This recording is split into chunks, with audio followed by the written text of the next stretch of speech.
Hello there, Storm Team. My name is Shane Smith. I'm a 2008 graduate of WKU's Geography with emphasis in meteorology and broadcasting program. I double majored in school. Did that kind of crazy get the news and weather side of the business in one trip at WKU. Just wanted to say I'm sorry I couldn't be out at Bowling Green today. Had a very interesting and exciting adventure for me pop up over the last few weeks. Our morning weather anchor left the station to pursue other career goals, and I got promoted from weekend meteorologist to morning meteorologist. I just wanted to start out by apologizing for not being able to be there in person at Bowling Green today, but thanks to the power of the internet, I'm going to be able to at least leave a little something for you. First off, I just wanted to talk a little bit about how I got into weather and then what I'm doing and just give you all some advice. So here we go. Started out about pursuing a career in weather. Actually, going all the way back to the age of 4. I loved watching the Weather Channel growing up. I loved watching meteorologists on TV telling people what the weather was going to do. I loved watching thunderstorms roll in. I still do. I love the weather, and went to WKU in 2004, worked there for 4 years on that double major, and graduated in May 2008. And 6 months after that, in November of '08, started at WOAY TV, the ABC affiliate in Oak Hill, Beckley, West Virginia, and I absolutely love it. Yeah, some days work's a little bit hard, and sometimes it's a bit frustrating, but it's really well worth it. I really enjoy it. Just wanted to start off by saying, if you want to get into this business, make sure you definitely have a love for the weather. Don't be doing it just because you want to have your face on TV or because you want to be famous. Do it for the right reasons. If you want to be a meteorologist on TV, make sure you have a love of the weather and wanting to share that love with other people and give them an accurate forecast. I mean, I've seen so many meteorologists on TV that don't really know what they're talking about when it comes to weather, and it really shows. So make sure you're doing this for the right reasons. Next off, I'd like to say, make sure you know the weather. Now, that's a little bit different than the previous statement because you need to understand basic weather and meteorology concepts. Make sure you know the difference between a high and low pressure, know what a cold front is, know what a warm front is. And the reason you want to know that is because you want to be able to explain it to your viewers. You want to be able to tell them what the weather is doing, why it's doing it, and what's going to be happening with the weather. And think of yourself almost as a teacher in a sense. The more you understand the material you're teaching, the better job you're going to do at presenting it. Next thing I want to talk about is, speaking of presenting it, is your presentation. One thing you really need to make sure while you're at WKU is to spend as much time in front of that green wall down in the News Channel 12 studio as possible. The more you do this, the more you get out in front of that wall, the more you're pointing at the maps, the more you're talking about what the weather's going to do, the more comfortable you're going to get at presenting the weather and presenting a forecast.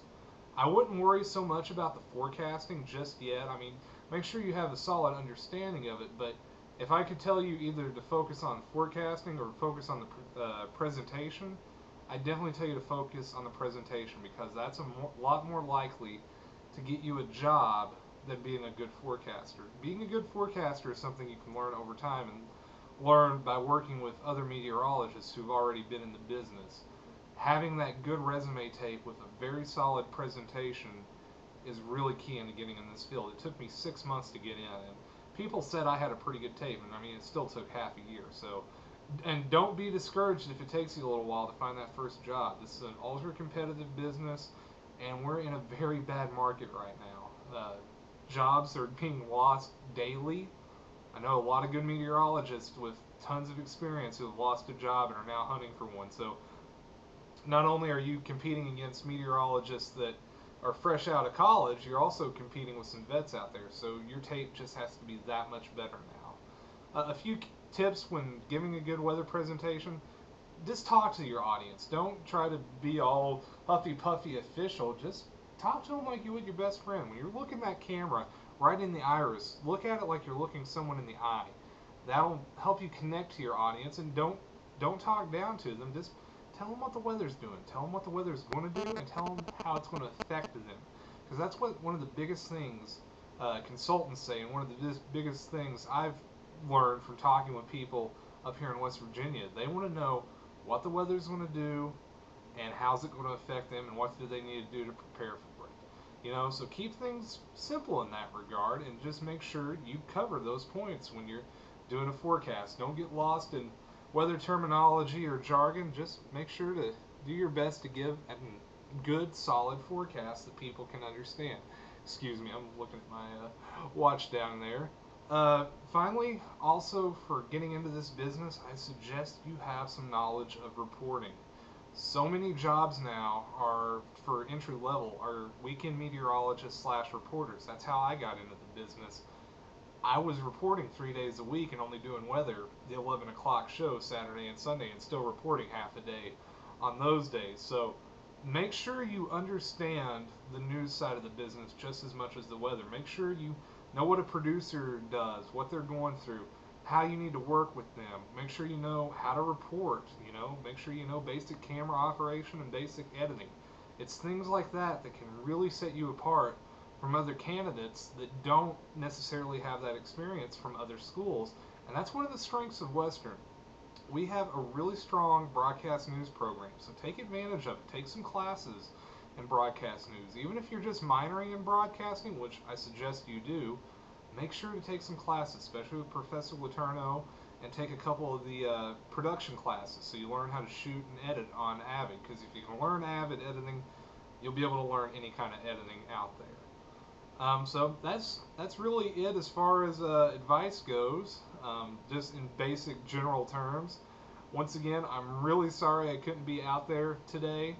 If you all want any kind of critique or have any kind of questions you'd like to send me, Shane has my email, or you can look me up at Facebook, just Shane Smith, and I'd be more than willing to answer any questions. Or if you'd like to send me a tape, I'd be willing to go over it and critique it and send you some advice. I'm hoping to get out to Bowling Green sometime in late October or early November once we get back up to full staff. Our chief meteorologist is also leaving right now, so until about the middle of next week, I'm going to be the only meteorologist on staff. Come, I think it's like Thursday or Friday, or actually Thursday, Friday this week. So yeah, days are crazy. This getting up in the morning has definitely messed with my calendar a little bit, but it's been good. I hope you all enjoy this video presentation. I hope you all learned a little something from it. And I'm also going to leave you a link on the bottom of this video right now of some of my recent work, and let you look at that, and feel free to tear it apart and badmouth me all you want and say it's horrible, because I'm not going to be there to hear it. And I hope that I was able to teach you all something. I just want to say good luck out there. Just work hard. And have some confidence in yourself, believe in yourself. You've got a wonderful teacher there with Shane Holiday. He's a fantastic meteorologist. And I hope you all do well, and I hope you all just hang in there and have a good time, because this is a great business. It can be a little hectic sometimes, but it's definitely worth the stress. Take care.